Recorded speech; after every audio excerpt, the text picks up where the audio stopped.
प्रातः क्लास चल रहा था 16 अप्रैल 1968 मंगलवार को 7वें पेज की मध्याह्न में बात चल रही थी।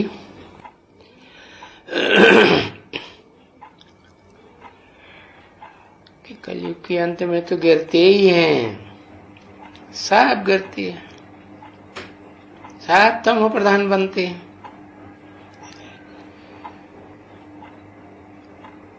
बाप कहते हैं अभी सतो प्रधान बनो,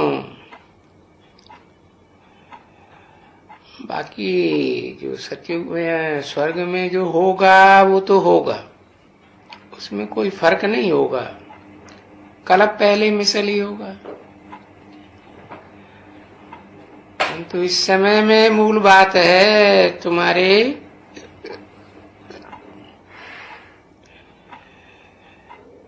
भले के लिए बाबा कहते हैं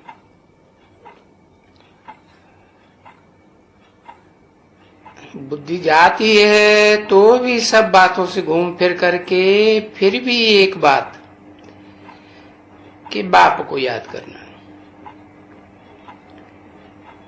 तो याद करो, उसमें मेहनत है। पहले वो तो मेहनत की बात तुम पूरी करो जिसमें बहुत मेहनत लगती है, क्योंकि माया के तूफान बहुत आते हैं, अनेक प्रकार के तूफान आते हैं। अरे जन्म जन्मांतर जो कुछ भी किया हुआ है ना, वो सभी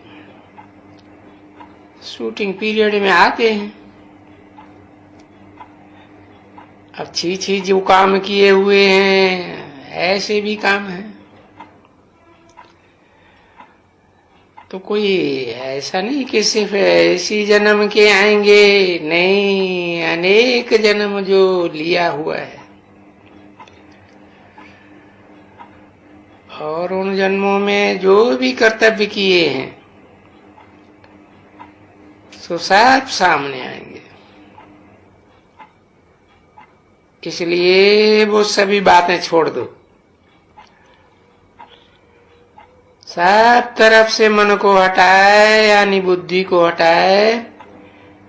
कोई भी तूफान आवे उनको हटाए दे, सिर्फ मेरे को याद करने का पुरुषार्थ करो। पहले मूल बात बोलते ही ये हैं, इसको ही कहा जाता है महामंत्र, बन मना भव। तो मंत्र जपना होता है ना बच्चे, तो ये है जपना अंतर्मुख होकर के। क्योंकि स्मृति तो तुम बच्चों को आ गई अपने अपने पुरुषार्थ अनुसार, तो कैसे मालूम पड़े? बताते हैं कि सर्विस से सब मालूम पड़ जाता है, और अच्छी तरह से मालूम पड़ जाता है। जो सर्विस वाले हैं उनको ही खुशी रहती है, सेवा का मेवा खुशी मिलती है ना। क्योंकि जो जो अच्छी सर्विस करते हैं तो उसमें सर्विस का सबूत भी तो मिलता है ना। देखो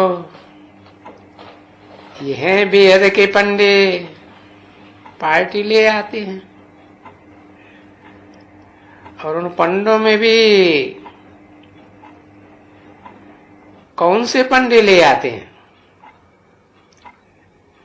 यही सेंटर से कोई महारथी है, कोई घोड़े सवार हैं, कोई प्यादे हैं। वो भी उनकी सर्विस से झट मालूम पड़ जाता है कि ये इनमें कितना ज्ञान है। देखो यहाँ तुम बैठते हो आपस में, महारथी घोड़े सवार नंबरवार हैं, सो भी तो यही कहेंगे कि जो भी नंबर बनते हैं वो पुरुषार्थ अनुसार बनते हैं।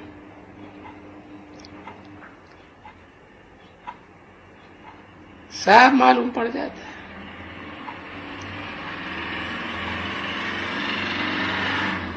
सर्विस से सबूत मिलता है। देखो, या तुम आपस में नंबरवार बैठते हो तो पुरुषार्थ अनुसार ही कहेंगे ना।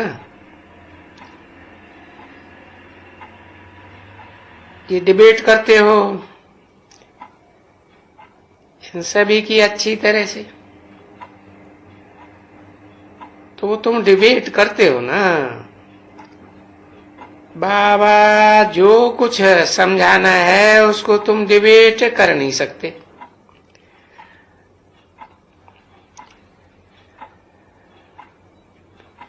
जो समझा चुके हैं तो उसके ऊपर तुम्हारी डिबेट चलती रहती है। आपस में रू रेहान जिसको कहा जाता है, नहीं तो है बहुत सिंपल बात समझाने की। जो ही तुम बच्चों को डिफिकल्ट में ले आती है, क्योंकि बाप को ये अपन को आत्मा समझ बाप को याद करने की ये बड़ी डिफिकल्टी है बच्चों की। और खुद कहते हैं ये बाबा, बच्चे भी कहते हैं हाँ बाबा डिफिकल्ट है, क्योंकि तूफान बहुत आते हैं माया के। हम योग लगाते हैं, माया छुड़ाए देती है।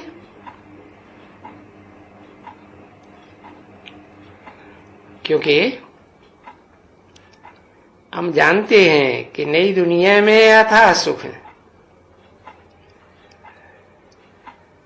बाप ने कहा है ना, बच्चे ये तुम्हारा जो आदि सनातन देवी देवता धर्म है अथाह सुख देने वाला है। और कहते भी हैं कि स्वर्गवासी थे।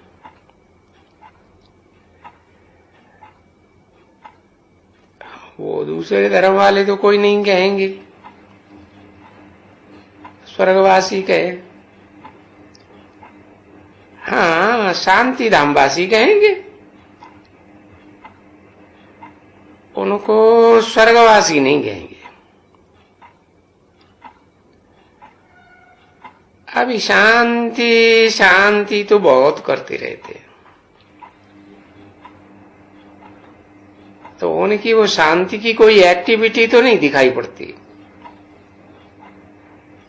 कोई महिमा ही नहीं, कोई बात भी नहीं, कुछ नहीं। क्योंकि वो तो निराकार दुनिया में बैठते हैं, और जो कुछ भी गायन वगैरह होता है वो तो यहाँ साकार दुनिया में होता है ना। और पाठ तो सारा साकार का ही गाया जाएगा। वहां घर का तो कोई पाठ नहीं है, जहां आत्माएं रहती हैं कुछ भी नहीं। तो पाठ के ऊपर है तुम्हारे लिए, सो भी गाया जाता है कि तुम्हारा है हीरो एंड हीरोइन का पार्ट। यानी ऐसा राज्य लेना और फिर घुमाना।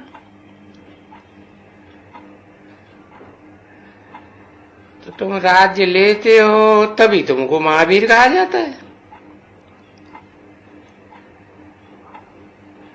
और अब जब ही गंवाते हैं तो कोई तुमको महावीर थोड़ी कहते। अभी महावीर बनना है। और कैसे महावीर बनेंगे, सो भी बाप ने सुनाया। अडोल। माया तुमको गिरा ही न सके। कोई भी तूफान आए तो तूफानों में कुछ न कुछ हिलेंगी तो जरूर, परंतु आखिर में तो बन जाएंगी ना। अरे कितने भी तूफान आएंगे तो फिर तुम चलायमान नहीं होंगे। कौन? जो महावीर होंगे। तो देखो ये कितना अच्छा वैल्यूबल ज्ञान है। इसकी क्या कोई कीमत रखी जाती है? नहीं। हाँ, ये जरूर है कि इस ज्ञान से खुशी का पारा बहुत चढ़ता है।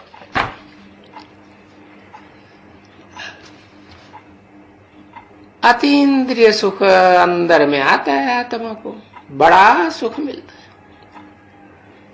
कि बाबा मिला है और बाबा हमको पढ़ा रहे हैं, और हम फिर आत्मा जा करके अभी सुख धाम में, शांति धाम में, भाया शांति धाम जाएंगे ना, सुख धाम में चले जाएंगे। तो ये मंथन सारा दिन चलना चाहिए। क्योंकि सुख भी तो नंबरवार पुरुषार्थ अनुसार पावेंगे ना। पीछे तो वहां जाएंगे, वहां भी तो ये समझ में आता है कि बुद्धि में राजा बने हैं, जरूर कोई अच्छा कर्म किया है। और ये अच्छा कर्म किसने कराया है?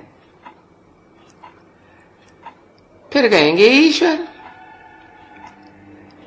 तो ईश्वर की लीला बताते हैं, परंतु अभी तुम क्या कहेंगे? है अभी ये जो कर्म कराते हैं वो रावण कराते हैं। तो वो ईश्वर क्या कर्म कराते हैं और रावण क्या कराते हैं, वो फर्क देखो। रावण की मत क्या है और ईश्वर की मत क्या है? अभी तो ये रावण की मत हो जाती है, 5 विकारों की मत हो जाती है। तो इसको कहा जाता है रावण की मत। बहुत 1-2 को मत देते रहते हैं, फिर कहते हैं तुम तो जैसे रावण हो, असुर हो, फलाना हो। अब वहां नई दुनिया में तो ऐसे कोई नहीं कहेंगे ना। यहां तो देखो नरक का भी ज्ञान है, तुम्हें स्वर्ग का भी ज्ञान है, दोनों का ज्ञान है। अभी तुम बच्चों को है ना, फिर वहां उस नई दुनिया में तो तुम्हारी अपनी एक ही प्रारब्ध होगी। न भक्ति की बात, न ज्ञान की बात। तो इसलिए अभी क्या करना है? अभी बाबा कहते हैं और सभी बातें छोड़ दो। वो सारी बातें छोड़ो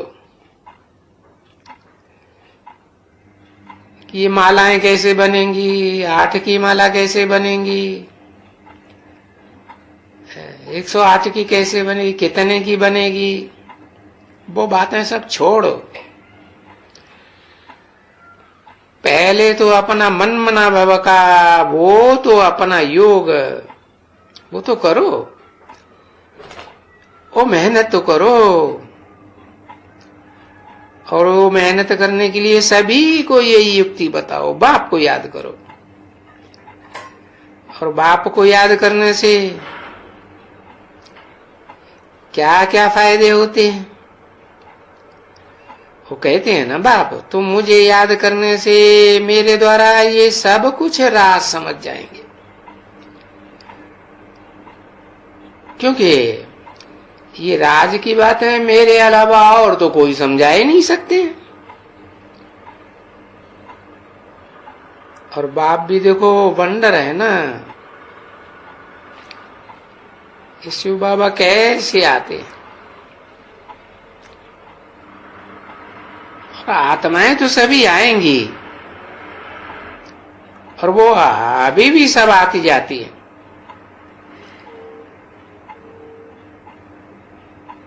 एक रह जाता है जिसका पार्ट है तुमको दुख से छुड़ाने का। और ये योग की यात्रा वगैरह सिखलाने का भी तुमको अभी पता पड़ा है कि अभी वो सुप्रीम सोल वो कैसे आकर के सिखलाती है। जैसे तुम पार्ट बजाते हो शरीर से, वो सुप्रीम सोल भी पार्ट बजा रही है। अच्छा, टोली ले आओ,